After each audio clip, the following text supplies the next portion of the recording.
Yo! Video games.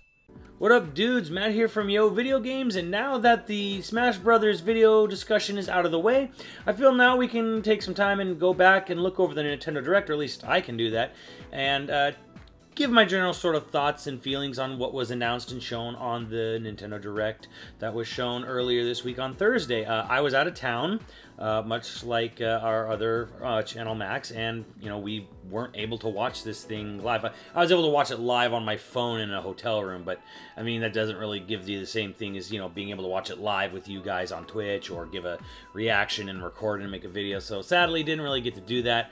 But anyways, let's just jump right in and check out this Nintendo Direct. This will be sort of a director's commentary overview of it. First of all, we are introduced again to the Direct by the greatest man working at Nintendo, which is Yoshiaki Koizumi. So nice to see him again. And from that, we move into 3DS, which is interesting because I was like, man, when are they going to talk about 3DS stuff? Because it felt like they were maybe leaving 3DS in the dust earlier this year with that mini Direct, but no, it's okay. We got WarioWare Gold, which was announced for the 3DS, which is like 300 WarioWare games, and that's super cool. And it even has the WarioWare Touched and the WarioWare Twisted games, which is, again, all this is really neat. The only thing that's weird about it is that it comes out in August, which is super far away. I thought that the only thing we only say it's weird because I'm like, man, they started the Direct with the announcement of a game coming out in August. Whoa, okay, whatever. The next game they announced was Dylan's Dead Heat Breakers. I don't have any familiarity with the franchise. I know this is different, and this looks, you know, looks way different too. It's got like this weird third-person like racing mixed with tower defense and combat. It definitely looks interesting, I guess. It's not something that is like, oh, like this worthless game. It actually looks cool for what it is. I've never really been a tower defense fan though, so this is going to be for other people, but not for me. But it's a cool-looking game, and it's kind of nice to see support getting for the 3DS. That's, you know, unique like that. Next up is a port, again, which is Mario & Luigi's Bowser's Inside Story plus Bowser Jr.'s Journey. This sort of seems like a follow-up to the remake of Mario & Luigi Superstar Saga, although they're jumping ahead to Inside Story. That's really cool, I guess. The Mario & Luigi games have generally, from what I've played, always been like really solid titles, and then just like the Bowser Minion whatever game they had, with Superstar Saga, it looks like they're adding another little, you know, small game called Bowser Jr.'s Journey, which I could care less about, or I couldn't care less about, I should say, to be proper English. And of course, we also got a little bit more info on Detective Pikachu, whatever. Interesting to me was that Luigi's Mansion 1 is getting a port to the 3DS. Luigi's Mansion 2, Dark Moon, sold incredibly well, like over 5 million copies. So in hindsight, this actually isn't that surprising when you see just how well the second game sold on the 3DS. So the fact that they're porting over one, which, you know, it's an old game now. It's been like 17 years since the first game came out, or almost 17 years since Luigi's Mansion came out on GameCube. So that's kind of cool. There's probably a lot of people who missed it. It's neat, but it's obviously not earth-shattering. So, moving into the Switch, we got, you know, a little bit of info on Kirby, whatever. Okami HD is getting ported to the system, which is like, yay, I guess. It does have sort of motion control stuff for the brush strokes, so that's actually pretty cool. That really saved the Wii version. Like, I never had any problems doing the Celestial Brush on the Wii version. I actually loved it because it was so fast to draw on it. So it's nice that they're getting something like that for the Switch version of Okami HD. But again, this is definitely Capcom just kind of like being, fuck, we missed the boat on the Switch. Start porting easy stuff. But where the fuck is my RE4 on Switch, Capcom? I know it's been on everything, but I want RE4 on Switch. We got another trailer for Sushi Striker, whatever. And then we got a big trailer look at Octopath Traveler, which of course is its final name, and it's getting a collector's edition. It's coming out like July 13th, so it's not terribly far away. It's probably not as soon as maybe some people were hoping it would be. I look at this game, and every time I see anything on it, it just, to me, it looks like Saga Frontier 3, you know, or Romancing Saga. Like, Saga's a series that obviously kind of got its name poisoned from like Unlimited Saga on the PS2 and stuff. So, yeah, obviously, maybe Square doesn't want to go with that, but the whole game just strikes me as something like a Saga Frontier 3, only it doesn't have beautiful watercolor hand-painted backgrounds. It has this sort of like Unreal 4, like super razzle-dazzly 3D backgrounds with these sprite characters. It looks like someone glossed and overly make-upped a indie game. That's what it looks like to me. It looks like you took an indie game and then you just threw a bunch of fucking special effects and budgets on an indie game, and brah, you got this weird fucking hybrid of old school sprites and big 3D environments, but with lots and lots of lighting and normal mapping and blah blah blah. So, am I interested in the game? No. It's a turn-based traditional RPG. And I have zero interest in it. I can see why it would be very cool and fun for a lot of other fans. I think if you're a Bravely Default person, this is obviously going to be right up your fucking alley. For me, though, no, can't do turn-based RPGs anymore. I don't know. Unless they're really unique and special. On this one, everything I've seen, like, looks neat, but no excitement from me on it. But cool for those, I think, who like Bravely Default, those who'd probably want something like another Saga Frontier. This would be right up their alley. Moving into that, here was the first surprise of the Switch, because I was like wondering if this was going to show up, and it did, and we actually got gameplay and some info, and that was Travis Strikes Again, No More Heroes. Not No More Heroes 3, but Travis Strikes Again. And, you know, it's Travis going into sort of the video game world, and it looks fun. Like, I had heard some comments from Suda51, and I thought, uh-oh, is this one, like, is this gonna be, like, a fucking visual novel with, you know, random little gameplay snippets here and there? Like, I was starting to get worried about what the fuck was happening with this game. It actually looks fun. It doesn't look like a traditional No More Heroes game, which, again, I think is why it's called Travis Strikes Again, and the fact that it has two-player co-op and stuff, and with Badman, and I'm like, you know what, this looks fun. This looks really cool. Like, this absolutely looks like a game I would enjoy dicking around on my Switch. And that sounds probably terribly wrong, but that's probably the way Suda51 would want it. So that's pretty neat. I dig it. I dig the look of it. So after that, we got our actual first look at Dark Souls Remastered, which I guess looks better than the original Dark Souls. I'm not 100% familiar. It didn't look like a massive overhaul of the game. It didn't look like a Shadow of the Colossus style remake or anything. So I guess we couldn't really expect that. But it's getting a Sunbro amiibo, which that's pretty cool. It's really weird and interesting. I just sort of, as a note to that, is that there really aren't many amiibos coming out anymore. Like, they're very sparse. There's a giant ass Detective Pikachu, there's Sunbro, and then I don't know, like, I think maybe some squids are still coming. I don't know. It seems like Amiibo's taking a real backseat, and I think that's because of Labo. Moving into that, we got, you know, a long look at Mario Tennis Aces, which looks really cool. You know, I hope it's a fully fleshed out game.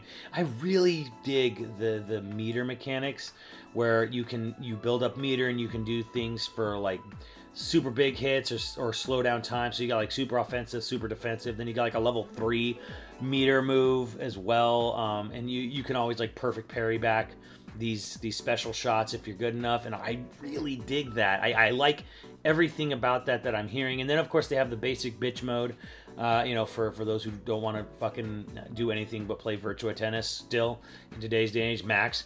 But yeah, I don't know. It looks really cool. I don't know how the story mode will be. It's not going to be nearly as RPG-like as the Game Boy Color, Game Boy Advance versions. So you're not going to get that kind of level of in-depth of a single-player mode, story mode in Mario Tennis Aces. But I think the game looks dope.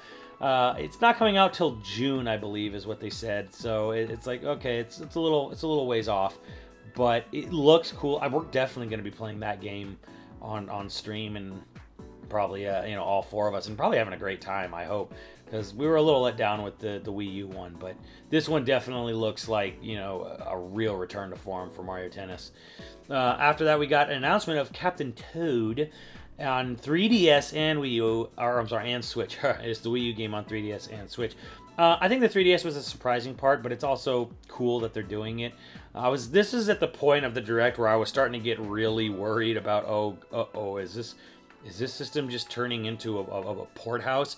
And my fears would just get worse and worse as the Direct would go on, because, you know, even, you know, even Nintendo was doing it now, and then it was like other companies were getting in on it later.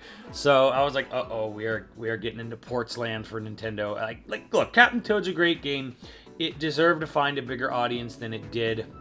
I believe it comes out the same day as Octopath, which is kind of like, oh, gee, thanks, Nintendo. Like, send one of your first-party games in to fuck over your Square Enix exclusive, but whatever. It's a good game. It's a great game, and I think it deserves to find an audience that it obviously never did on the Wii U. Speaking of ports, Undertale's coming, which is great. You know, a lot of kids are into it now, and yeah, a lot of kids are into it. That might surprise you, but when I was an educator, I was shocked at how many kids were obsessed with Undertale. Crash Bandicoot Insane Trilogy, not really surprised. This has been rumored and shown up on retailer listings, so we're kind of like expecting it. But hey, the original 3 Naughty Dog Crash Bandicoot games will now be playable entirely on a Nintendo home console and portable, so eat a dick, Jason Rubin. Little Nightmares Complete Edition, you know, South Park Fractured Butthole, like Hyrule Warriors, again, ports. It's starting to remind me of the early years of the original Xbox, where everything was sports and ports on that system. So, this is all nice, but I feel there might be a bit of a rude awakening for some of these games, because it's like, look, the time for cheap ports was last year. There's a lot of original content on the Switch now, and a lot more coming, so I mean, get it out, I guess, while you can. But this free lunch is quickly coming to an end, I feel, for ports on the system. Like, if you better have a really significant like release if you want to like, and maybe do something extra to get your port noticed if you're going to go this route in the future. After that, we got a little bit of announcement on ARMS tournament, like an online tournament and a global test punch. Yay. Yay!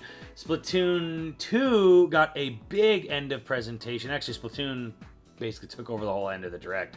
And basically, they announced a really long trailer for version 3.0 and the Octo expansion, which is crazy to me because two things are crazy about the Splatoon announcement. One, it's actually going to be a full year before they have any paid DLC. That's awesome. Two, Splatoon 2 didn't have a single-player adventure mode. Holy shit, I didn't realize this.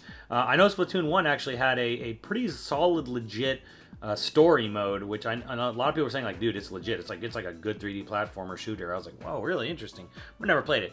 And this also kind of shows my complete lack of interest in the Splatoon franchise. Like, it's cool. It's, you know, what it's the most Nintendo way of making a multiplayer shooter ever, but I've never had really any interest in it. So the fact that it's getting such strong support is really neat, but it's not all that surprising considering that Splatoon 2 is either the first or second, definitely in the top 2 best-selling games on the Switch in Japan. Japan fucking loves this shit.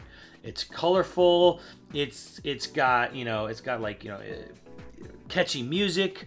It's got little kids, you know. It's everything Japan loves in their games. So I mean, it doesn't really surprise me, but it's nice to see that a unique game title is finding an audience. I mean, it's got a big audience in America and Europe as well. It's not like we're slouches. It's just kind of like, in America and Europe, we really liked our Zelda as well as our Mario Odyssey and Splatoon 2. So, not a huge shock that it's getting all of this fanfare. And of course, they ended it. I love Koizumi. He came out and pulled the, like, oh wait, one more thing. You know, like, is Splatoon in Smash as well.